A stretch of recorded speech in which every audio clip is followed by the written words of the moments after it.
In today's episode, we're exploring all the exciting new knitting patterns that have been released in the third quarter of this year. Fall seems to be the perfect time for creativity, and all of our favorite designers have been hard at work dreaming up new, beautiful patterns to keep us inspired as the weather cools. From cozy sweaters to airy cardigans, there's something here for everyone's cue. So grab your needles and your yarn and let's take a look at what's new and noteworthy in the knitting world this season.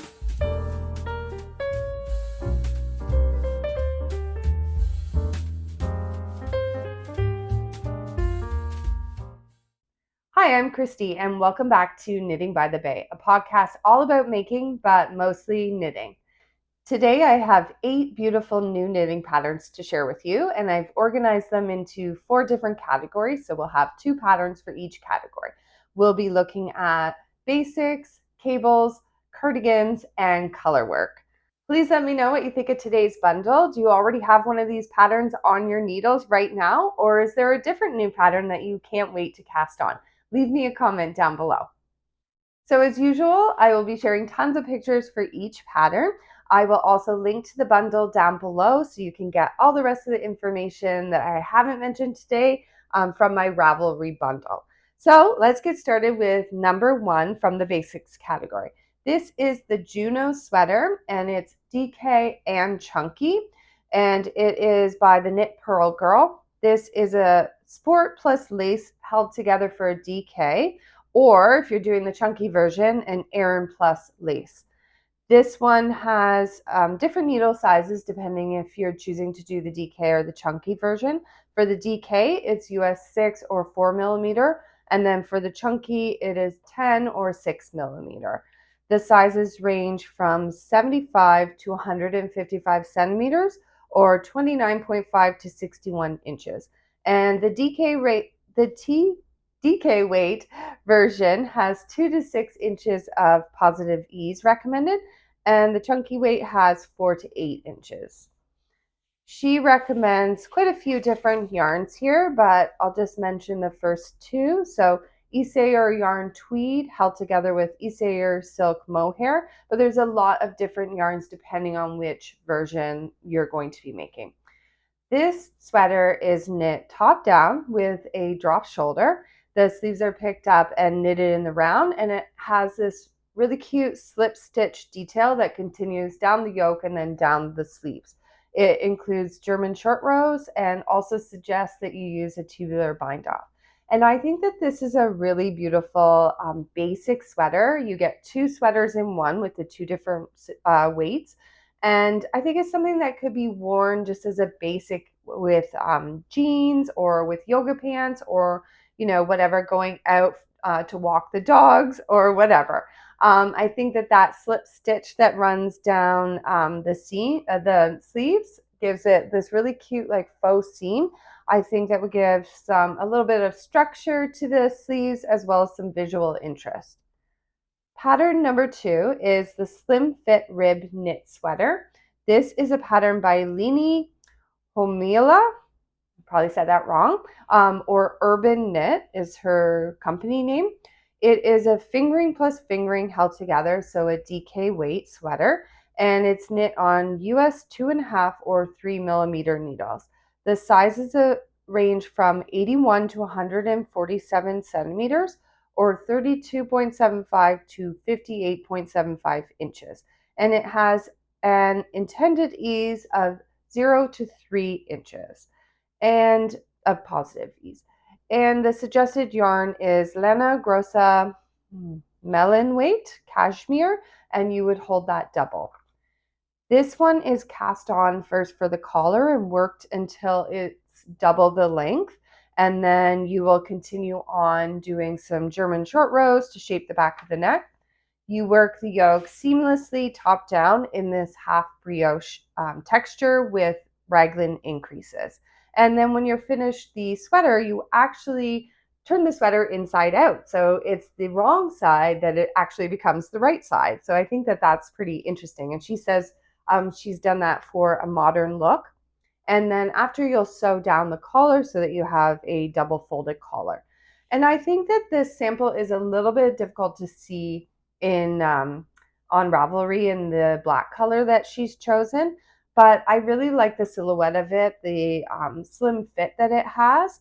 A lot of sweaters are very oversized now. A lot of the newer sweater patterns are quite oversized, and I like that this one has a very nice slim fit. It still has a bit of positive ease, so it's not like clingy and tight, but it has this slimmer silhouette to it. And I think that it would be really nice to wear with some trousers. It would be a really great work outfit, I think. And I would like to knit this one using probably black or navy blue, or even like a really nice taupe color, I think would look really beautiful. Okay, pattern number 3 is called the Twist Light Loop Sweater. This is a pattern by Other Loops, and it is a lace plus lace held double or held together for a worsted weight. It's knit on US 6 or 4mm needles. The sizes for this one range from 112 to 142 centimeters or 44 to 56 inches. The intended ease is 12 inches of positive ease, and she says less positive ease for the larger sizes. The suggested yarns for this, there's quite a few of them. So Isair silk mohair and Filcolana tilia, Gipar Garn Kid Sita, knitting for olive soft silk mohair. So for this one, you cast on and work the ribbed neckband in the round, and then you shape the neckline with short rows. The cables then are incorporated into the body and into the sleeves in between this wide ribbing. So I really like the drapey look of this sweater. It's a cabled sweater, but then it also, flows really nicely. I'm so used to cable sweaters being made out of these thick and rustic wools, not a lot of drape to them. I've just finished my Moby sweater, and that one I've made out of Santa's Garn Peer Gynt, so it's very structured cable sweater. But I think this one has such nice drape to it. I really love the ribbing that just flows right down into the sleeves of it. So there's no cuff on this one. There's no separation there. And I really like that look. I think it looks really like clean and polished. The twisting cable down the front that it has, I think is a really beautiful, pretty cable. And it's knit with these 2 strands of mohair. So I think that the end result would be so nice and lightweight, but still being a cabled sweater. I love the contrast and the of the cables against that fluffy cloud-like fabric. Okay, another beautiful new cabled sweater is the James Sweater V-neck. This is a pattern by Joanna Garish. It's a lace plus bulky held together, so she says bulky, and it's knit on a US 10 or a 6mm needle. The sizes range from 120 to 200 centimeters or 47 to 79 inches. So it's got a great size range there. It has an intended ease of 12 to 16 inches of positive ease. And the recommended yarn is Novita Ano bulky and Novita Edith, which is the lace yarn held together. This one begins with the back panel worked flat with increases to shape the shoulders. You place the back stitches on hold, and then you'll pick up stitches for the front panels. Work front panels separately with increases to shape that V-neck, and then you join the panels together and continue the front piece flat until your desired length. Then you continue the body in the cabled pattern, and you finish it all with a 1x1 twisted rib for the hem, cuffs, and the collar. I think this is a gorgeous cabled V-neck sweater. I love the oversized fit of it. I love that these big chunky cables are separated by a good amount of stockinette stitch. So you kind of get the best of both worlds. You get a cable sweater, and then you get some relaxing stockinette as well. I also love that it's a bulky knit sweater because then it's going to knit up very quickly. All right, moving on to some brand new cardigans. Number 5 on my list is the Cleo blouse. This is a pattern by Irene Lynn, and it is an interesting sweater because the body is knit in mohair, and then the ribbing is knit with the mohair plus a DK weight yarn. So you have this sort of sheer fabric for the body and the sleeves of the sweater, but then the ribbing has a more substantial weight to it. This one is knit on US 8 or 5 millimeter needles, and the sizes range from 94 to 163 centimeters or 37 to 64 and a quarter inches. And she says it has an intended positive ease of 0 to 8 inches. The suggested yarn is Cardiff Cashmere Prime for the lace and Cardiff Cashmere Classic for the DK. And this one is worked seamlessly top down in one piece. You begin with the yoke in stockinette using the lace yarn for an airy light fabric, and then you work the crop body to your desired length. I probably won't be making this one because if you've been here before, you know that I am not allowing myself to knit any more crop sweaters because I don't like to actually wear them.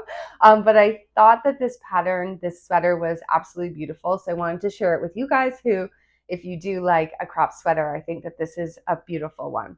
And then once you're done, the right length that you want, you switch to lace plus DK, holding those together to knit the sleeves, cuffs, button band, and the hem. Like I said, I won't be making this, but I think it's absolutely beautiful. And I imagine it would look so lovely over top of a dress, especially if you're going to wear something for the holiday season. I think it would be so pretty. You could make it in a festive color. And I think you wouldn't need a ton of yarn for this, depending on, which size that you're making. But because it's a crop length, it's short sleeves, you probably wouldn't need too much of the Cardiff Cashmere, which is a pricier yarn. So you might be able to get away with using a little bit less of that type of yarn. All right, so the complete opposite of the Cleo blouse is a pattern by Liv Ulvin, and it is called the chunkigan. This is a fingering plus lace held together. So she says it's a bulky weight, and you knit it using US 7 or 4.5 millimeter needles. The sizes range from 114 to 194 centimeters or 45 to 76.5 inches. And she has designed this with 15 and a quarter inches of positive ease. And she suggests yarns Calling Sheep. I cannot say this one. I will put it on the screen. Knitting for Olive, Soft Silk Mohair. So you're going to hold those two together. This one is knit top down in one piece with a modified drop shoulder. It begins with the upper body knitting flat, and then you shape the shoulders using short rows. It is knit very oversized and floor length, and it's knit in a brioche stitch pattern. And then you can add these patch pockets onto it after. I love this big and bulky floor length cardigan. I love that look so much. It looks like a really nice warm hug. I can imagine, waking up after a huge snowstorm and snuggling up in the chunkigan, drinking coffee and knitting by the fire. I still have not tried brioche stitch yet, so maybe knitting this sweater in this bulky weight yarn would be a little less intimidating. I don't know, maybe not. Okay, now I wanted to share some new and beautiful fun colorwork sweaters. This one is so adorable, especially in the fall season with Halloween coming up. It is the Folk Spells sweater, and this is a pattern by Brianna Arlene. It is knit with fingering plus lace held together for a DK weight, and you knit this one using US 7 or 4.5 millimeter needles. It ranges in size from 86 to 168 centimeters or 34 to 67 and a quarter inches. And she has designed it with 2 to 8 inches of positive ease. She has suggested using Chaos Yarn Merino fingering held together with Chaos Yarn Organic Brushed Alpaca. And this one is worked seamlessly top down in the round. And the neckband is worked first with short rows, shaping the back neck, and then the yoke is shaped with invisible lifted increases, and then your stranded color work. And the sleeve stitches are placed on hold while the body is worked. The body's knit in the round, then the sleeves return to the needles and finish. And then the neckband, hem, and cuffs are worked in twisted ribbing.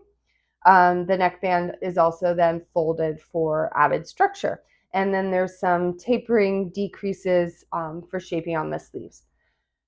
I think that this one is so cute. It has owls on it, it has skulls, it has bats as well. But for some reason, it doesn't look like overly kitschy or Halloweeny. I think if you were to make this one in um, more of like two colors that aren't extremely contrasting for more of a tonal vibe, I think that that would look really, really cute for Halloween because if you look at it from far away, it just looks like a really pretty sweater. You probably notice the owls and think it's just a really cute owl sweater. But then when you look up close at the sweater, you see the skulls, you see the bats, and then it makes it like a little bit more, fun. And I really like that those little skull details on the cuffs. I think they're absolutely adorable. So the second colorwork sweater on my list is one I've been watching on Instagram for a long time. I've been waiting for it to come out because I think it's so beautiful. This is a pattern by Trin Anna Lee, and last year she came out with the iris pattern, which I absolutely loved, and I thought that her color palette that she chose for that one was absolutely beautiful. And so I was thinking, how can she top that colorwork sweater? But she did. She has come out with the Old Compass sweater.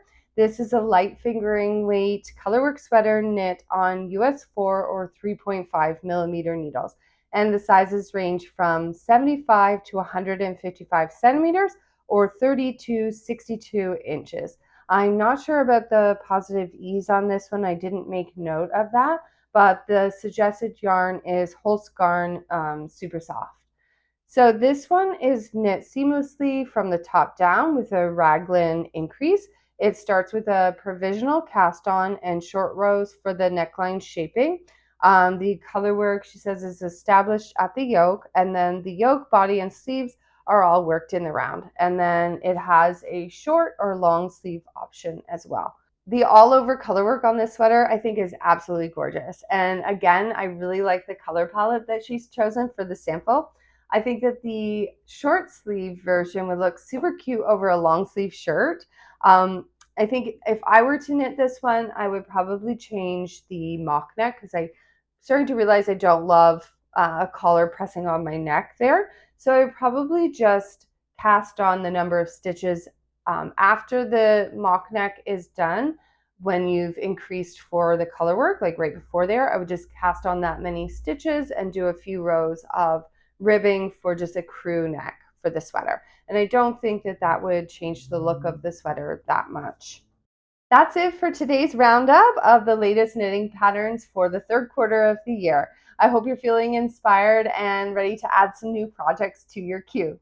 Don't forget, next week I'll be announcing the winners from my textures bundles. So hit the subscribe button and the bell so you'll be notified when I post that so you can watch to see if you've won. And of course, if you enjoyed today's episode, please give it a thumbs up and leave me a comment and let me know if you've been inspired to cast on anything new. And also, if you would like, share it with another knitty friend. You never know who could use a little bit more knitting inspiration. Thanks so much for joining me today, and until next time, happy knitting, everyone. Bye.